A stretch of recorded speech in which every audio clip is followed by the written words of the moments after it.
Hello everyone, greetings from doctor Rashmi's homeopathy. Friends, आज हम बात करने जा रहे हैं एक मिनरल किंगडम से आने वाली मेडिसिन के बारे में। और आज की मेडिसिन का नाम है साइलिशिया या सिलिशिया। फ्रेंड्स, ये मेडिसिन बनाई जाती है सिलिकॉन से। सिलिकॉन एक एलिमेंट है जो ग्रुप 4 ऑफ पीरियोडिक टेबल में जस्ट बिलो कार्बन पाया जाता है और ये एग्जिस्ट करता है मिट्टी में, ग्लास में। यानी कि जो सिलिकॉन होता है वो सिलिकॉन डाइऑक्साइड के फॉर्म में एग्जिस्ट करता है, जिससे होम्योपैथिक मेडिसिन साइलिशिया बनाई जाती है। जो सिलिकॉन होता है एक बहुत ही हार्ड एलिमेंट होता है और ये जैसे ग्लास होता है वैसा ही होता है, मतलब एक सख्त होता है, एक सख्त इमेज होती है।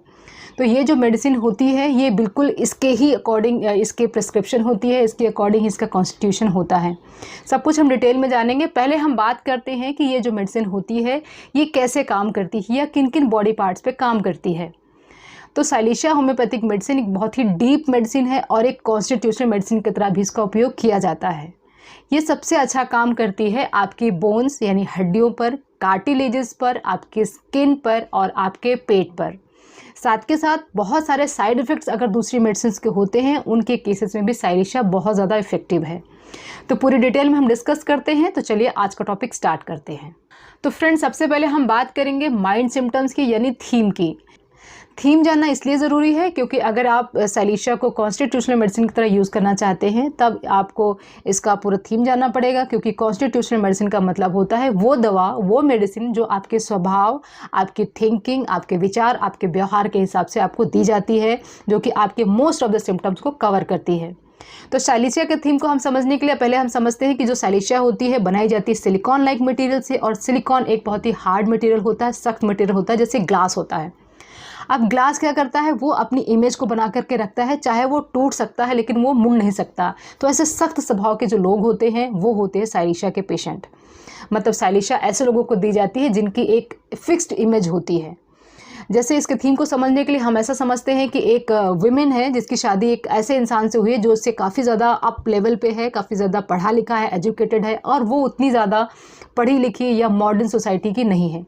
तो हमेशा उसको लगता है कि जब तक वो बहुत अपने आप को बहुत एजुकेट नहीं कर लेगी, बहुत पढ़ नहीं लेगी, अपने लेवल को अप नहीं कर लेगी, तब तक वो एक्सेप्टेड नहीं होगी। तब इसीलिए वो हर तरह से कोशिश करती है, अपने आप को एजुकेट करने की कोशिश करती है, उसके उठना बैठना सब कुछ वो सीखती रहती है। और इसीलिए उसको हमेशा एंग्जाइटी होती है जब वो पब्लिक अपीयरेंस में जाती है, क्योंकि उसको लगता है कि जब वो पब्लिक में अपीयर करेगी तब हो सकता है कि उसकी इमेज ख़राब हो सकती है, या उसकी जो अंदर की जो वीकनेस है या अंदर की जो कमी है कि उसको इतनी चीज़ें एटिकेट्स इतनी नहीं पता है, इतनी एजुकेशन उसको नहीं है, उतना बोलना चलना उसको अच्छे से नहीं पता है, तब ये पब्लिक अपीयरेंस में जब जाएगी तब उसका ये सब लोगों को पता चल सकता है। तो there is always fear to appear in public places. हमेशा उसको किसी से बात करना या किसी जैसे कि बहुत सारे लोग होते हैं जिसको इंटरव्यूज़ देने में डर लगता है, हमेशा पैर वो चलाते रहते हैं, हाथों के मूवमेंट्स करते रहते हैं, या पब्लिक स्पीकिंग में डर लगता है, या कभी भी जब गेट टुगेदर्स होते हैं उसमें जाने से वो झिझकते हैं। तो ऐसे लोग, सिलिशिया के लोग जो कि अपने आप को थोड़ा सा लो समझते हैं और चाहते नहीं है कि किसी और को पता चले कि उनके अंदर क्या जो है कमी है, there is always of the fear to be discovered, ये इसका रूब्रिक होता है। तो इसमें हम साइलिशिया मेडिसिन को देते हैं। ऐसे लोगों को हमेशा अपनी ही कंपनी पसंद होती है, किसी और के साथ जाना पसंद नहीं होता है। तो इनको मोनोमेनिया भी होता है। मोनोमेनिया का मतलब हुआ जिस चीज़ की धुन उनको लग गई बस उसके बारे में ही सोचते हैं वो। ज़्यादातर इसमें पिन मेनिया होता है। ऐसे लोगों को पिन इकट्ठा करना एक अजीब सा, भले ऑकवर्ड सा सिम्टम भले से आपको ये लगेगा, लेकिन इसमें पिन मेनिया होता है। इसमें पिन्स को इकट्ठा करेगा, पिन के बारे में सोचेगा, पिन से ही खेलेगा और पिन से ही डरेगा। So always there is a fear and there is a mania about the pins. और यहाँ पर ये मेडिसिन बिल्कुल सिमिलर हो जाती है लाइकोपोडियम से। लाइकोपोडियम में भी जो अपीयर करता है जब पब्लिक प्लेसेस में, चाहे वो कोई लॉयर हो, चाहे कोई पब्लिक स्पीकर हो, चाहे कोई नेता हो, कोई भी जिसका रोज़ का काम है पब्लिक में अपीयर करना, उसमें भी उसको डर लगता है। उसको लगता है पता नहीं मैं सामने आज बोल पाऊंगा कि नहीं, या मैं कहीं भूल नहीं जाऊँ, या मैं कहीं कुछ गलत नहीं बोल जाऊँ। ये जो सारे सिम्टम्स होते हैं ये लाइकोपोडियम में होते हैं। लाइकोपोडियम का पेशेंट जब एक बार चला जाएगा स्टेज पर, तब वो जब स्टार्ट कर लेगा तो अच्छा सा बोल लेता है और उसका कॉन्फिडेंस गेन हो जाता है। लेकिन साइलीशिया कैसे डिफरेंस होती है, साइलीशिया में जो पेशेंट होता है हमेशा अपनी इमेज को लेकर के डर रखता है। कहीं लोगों को ऐसा न लगे कि ये जो डॉक्टर है या जो ये साइंटिस्ट है या जो टीचर ही अच्छा नहीं है। उसको कभी ये नहीं लगता है कि अच्छा इंसान है या नहीं है, ये सिंपैथी रखता है कि नहीं रखता है, कि गुड बिहेवियर है कि नहीं है। उसको अपनी सिर्फ इमेज की फ़िक्र होती है कि उनको ये लगना चाहिए कि ये जो है ये अपने प्रोफेशन के वाइज बहुत ज़्यादा परफेक्ट है। तो हमेशा एक फिक्स्ड इमेज, चाहे वो डॉक्टर, इंजीनियर, टीचर, क्रिकेटर कुछ भी हो, तो उसके लिए वो चाहता है कि ऐसे फिक्स्ड इमेज उसको मिलनी चाहिए। और ये लोग काफ़ी ज़्यादा टिमिड स्वभाव के होते हैं और एक उनका जो गोल होता है उसको पाने के लिए ही वो हमेशा एंग्शियस रहते हैं। तो एप्रीहेंशन भी बहुत ज़्यादा होती है, एग्जामिनेशन के लिए एप्रीहेंशन होती है।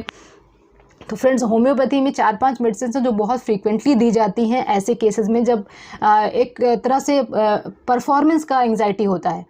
तो जैसे कि लाइकोपोडियम के बारे में मैंने बताया, इसी तरह से साइलीशिया के बारे में मैंने बताया, इसी तरह से एक ऑरम मेटालिकम मेडिसिन होती है जिसके बारे में मेरी वीडियो बनाई हुई है। तो ऑरम मेटालिकम में भी जो पेशेंट होता है वो बहुत ज़्यादा ड्यूटी बाउंड होता है, उसको लगता है जब तक वो काम नहीं खत्म कर लेगा तब तक वो रेस्ट नहीं कर सकता है। और इसके अलावा एक और मेडिसिन है आर्जेंटम निट्रिकम, उसमें क्या लगता है, उसमें वो मेंटली इतना ज़्यादा परेशान हो जाता है, कुछ भी काम वो रात दिन में कर ही नहीं पाता, सिर्फ उसके बारे में सोचता रहता है जो उसको नेक्स्ट करना है। तो ये 4-5 बहुत ही फ्रीक्वेंटली प्रिस्क्राइब्ड और बहुत ही अच्छे रिजल्ट देने वाली होम्योपैथिक मेडिसिन है जो अपीयरेंस को लेकर, मतलब आपको अपीयर करना है कहीं पर जाकर किसी भी जगह पे, तब वहाँ पर आपको एंग्जाइटी हो जाती है। तो फ्रेंड्स, ये थी साइलीशिया की थीम के बारे में डिस्कशन। अब हम बात करते हैं हेड सिम्टम की, और हेड सिम्टम इसका बहुत ही पिक्यूलियर होता है। इसका जो पेन होता है नेप ऑफ द नेक, मतलब अपने गले, जो गर्दन की जो पीछे की जो स्पेस होती है, यहाँ से इसका दर्द स्टार्ट होता है, सीधा आता है और आपके राइट साइड में चला जाता है। राइट साइड मेरा ये हुआ, आप ऑपोजिट देख रहे होंगे तो आपको लेफ्ट दिख रहा होगा, तो ये राइट साइड में आकर के सेट होता है और आईज़ में और यहाँ पे पूरा जो फोरहेड होता है ये पूरा पेन कर रहा होता है, बिल्कुल ऐसा ही जैसे सैंग्यूनेरिया मेडिसिन में होता है। तो साइलीशिया और सैंग्यूनेरिया में दोनों में आकर के ये पेन यहाँ पर सेटल होता है। डिफरेंस ये रहता है कि सैंग्यूनेरिया में जो प्रॉब्लम्स होती हैं आपके सर्दी जुकाम से रिलेटेड ज़्यादातर होती हैं। अगर यही पेन आपके गर्दन से उठते हुए आए और लेफ्ट साइड में आ जाए तब आपको वहाँ पे स्पाइजीलिया लेनी होती है। ये 3 मेडिसिन हैं जो नेप ऑफ द नेक से उठकर आने वाले सिर दर्द के लिए प्रेस्क्राइब की जाती हैं। इसमें जो दर्द होता है ऐसा लगता है कि बिल्कुल ये जो सिर है बिल्कुल फट जाएगा, स्पेशली जो ये आपका टॉप पोर्शन होता है जिसको हम वर्टेक्स बोलते हैं, यहाँ पर बहुत तेज़ दर्द होता है। और फ्रेंड्स, नेक्स्ट सिम्टम की बात करते हैं। नेक्स्ट सिम्टम है ईयर सिम्टम। ईयर सिम्टम में आपको इसको तब लेना है जब आपको ईयर का रप्चर हो जाता है, जो ईयर ड्रम अंदर होता है किसी भी रीज़न से रप्चर हो सकता है, या वायलेंट आपने स्विमिंग कर ली, या किसी ने आपको मार दिया, या चोट लग गई कान के ऊपर, जब इसमें कान का पर्दा फट गया, तो कान के पर्दे फटने में भी साइलीशिया बहुत अच्छा काम करती है। And it is one of the best medicine जो कि आपके कान के पर्दों को तुरंत के तुरंत 3-4 दिनों में ही हील कर देती है। नेक्स्ट सिम्टम की बात करते हैं। नेक्स्ट सिम्टम है GIT सिम्टम, यानी वो सिम्टम्स जो आपके पेट से रिलेटेड हैं।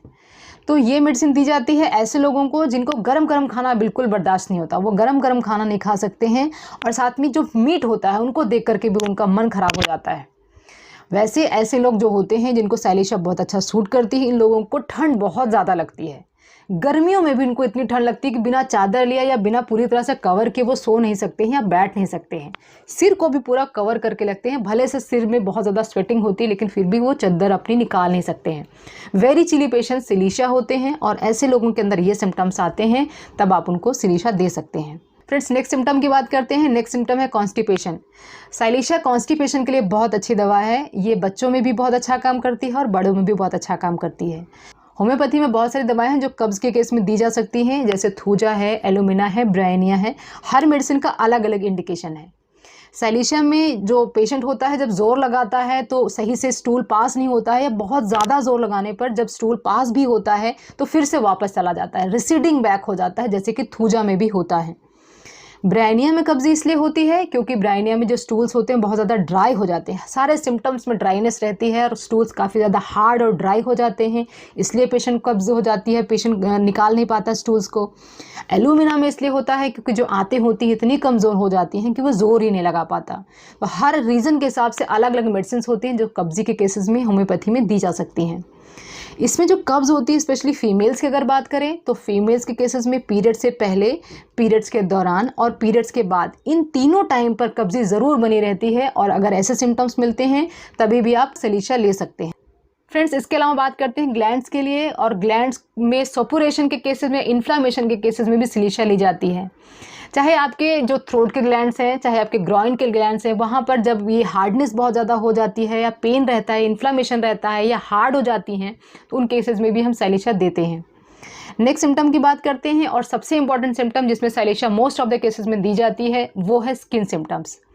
स्किन सिम्टम्स में सबसे पहले बात करेंगे कि ऐसे लोगों को ये मेडिसिन बहुत अच्छा सूट करती है जिनको हर छोटी से छोटी चोट भी एक बड़ी चोट में बदल जाती है। छोटा सा फोड़ा हुआ है, छोटी सी फुंसी हुई, लेकिन वो ठीक ही नहीं हो रहे। छोटे से छोटे घाव 15 दिन 20 दिन लग जा रहे हैं ठीक होने में। पूरी स्किन दाग से भर गई है, क्योंकि कहीं हर जगह पे उसको देखने को मिलेगा कि यहाँ पे भी एक घाव का निशान है, यहाँ पे भी घाव का निशान है। मतलब हर एक चोट बड़ी चोट में कन्वर्ट हो जाती है, बहुत ज़्यादा टाइम लेती है और दाग छोड़ती है, डर्टी स्किन हो जाती है। और स्पेशली साइलेशिया दी जाती है अगर वैक्सीनेशन के बाद घाव पक जाता है। अगर बच्चों में टीका लगने के बाद घाव पक जाता है, बहुत ज़्यादा दर्द रहता है, सूजन रहती है, उन केसेस में भी साइलेशिया दी जा सकती है। इसके अलावा फ्रेंड्स, साइलेशिया दी जाती है उन सभी केसेस में जहाँ पर जो घाव है, क्योंकि हम साइलेशिया देते हैं तो सबसे पहले साइलेशिया ये डिसाइड करती है कि इसको जो घाव है वो आगे बढ़ाना चाहिए या रोक लेना चाहिए। मतलब घाव जो भी आपको फोड़ा हुआ है उसको सुखा देना चाहिए या उसको पका देना चाहिए। तो दोनों केसेस में साइलेशिया दी जा सकती है।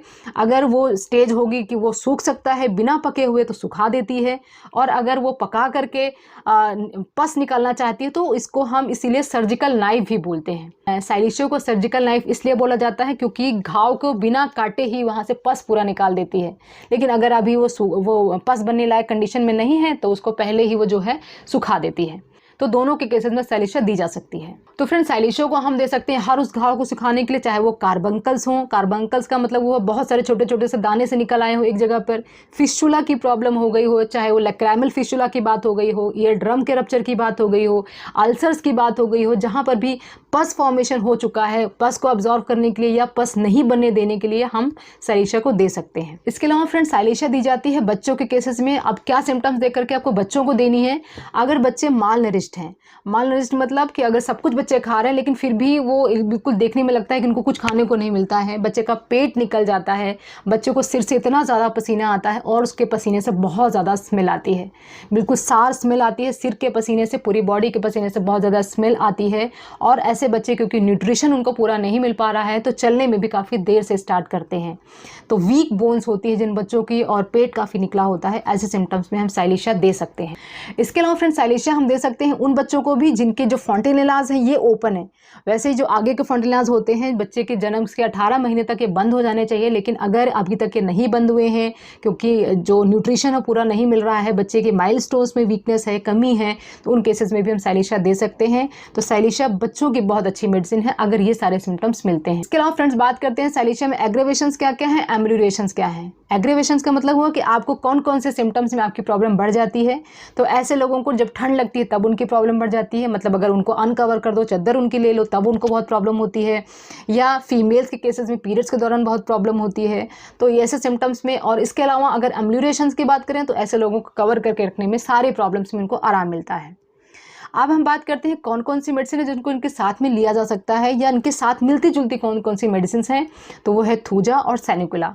थूजा और सैनिकुला दोनों ही बच्चों के केसेस में काफ़ी ज़्यादा इंडिकेटेड होती हैं। सेम ऐसी साइलेशिया भी होती है। और साइलेशिया की क्रॉनिक मेडिसिन कौन सी होती है? वो है पल्साटिला। मतलब अगर आपने साइलेशिया पेशेंट को दे दिया और कुछ आराम मिला लेकिन पूरा आराम नहीं मिला, तब आप उसके बाद पल्साटिला बच्चों को दे सकते हैं। तो ये पूरी इंडिकेशंस थी इसकी। और इसकी एक एनिमिकल मेडिसिन भी होती है, मतलब आप साइलेशिया दिया तो उसके बाद कौन सी मेडिसिन नहीं देनी है, वो है मर्क्यूरियस। तो इस मेडिसिन को आपको साइलेशिया के बाद बिल्कुल नहीं देना है, इसके इफेक्ट्स को नल कर देगी वो। और इसके अलावा फ्रेंड्स, अब हम बात करते हैं कि इस मेडिसिन को लेना कैसे है। ये मेडिसिन बहुत ही अलग अलग पोटेंसीज में मिलती है, बहुत अलग अलग यूजेस होते हैं इसके। ये 6x, 12x, 30 200 CH, 1m, 10m, बहुत सारे पावर्स में मेडिसिन मिलती है। मोस्टली जो साइलेशिया होती है इसको सारे सिम्टम्स में हम लोअर पोटेंसीज में यूज़ करते हैं, 6x पोटेंसी या 12x पोटेंसी या 30 या 200। अगर आपको माइंड सिम्टम्स के लिए लेना है, पूरा थीम ही आपके साथ मैच करता है, तभी आप इसकी 1m पोटेंसी ले सकते हैं, या किसी डॉक्टर की सलाह पर ही आप इसकी 1m पोटेंसी लें। इस मेडिसिन को सभी लोग ले सकते हैं। जो ब्रेस्ट फीडिंग मदर्स हैं या जो प्रेग्नेंट लेडीज़ हैं इसको अवॉइड कर सकती हैं। बाकी के सारे लोग जिनको थायराइड की प्रॉब्लम है या दूसरी अदर जो एलोपैथिक मेडिसिन पे हैं, हाइपरटेंशन, डायबिटीज़ की, उनके लिए भी पूरी तरह से सेफ है ये दवा। तो फ्रेंड्स ये सारी इन्फॉर्मेशन थी साइलिशिया होम्योपैथिक मेडिसिन के बारे में। मैंने पूरा इसके बारे में डिस्कस किया, इसके थीम के बारे में, और इसके जो हम सिम्टोमेटिक ट्रीटमेंट के बारे में बात करते हैं उसको भी मैंने आपको एक्सप्लेन किया है। अगर आपको इन्फॉर्मेशन जो मैंने आपके साथ शेयर किया आपको पसंद आई हो तो वीडियो को लाइक ज़रूर करें, अपने फ्रेंड्स और फैमिली के साथ भी शेयर करें, चैनल को सब्सक्राइब कर लें अगर अभी तक आपने नहीं किया हो। Wishing you very good health. Thanks for watching.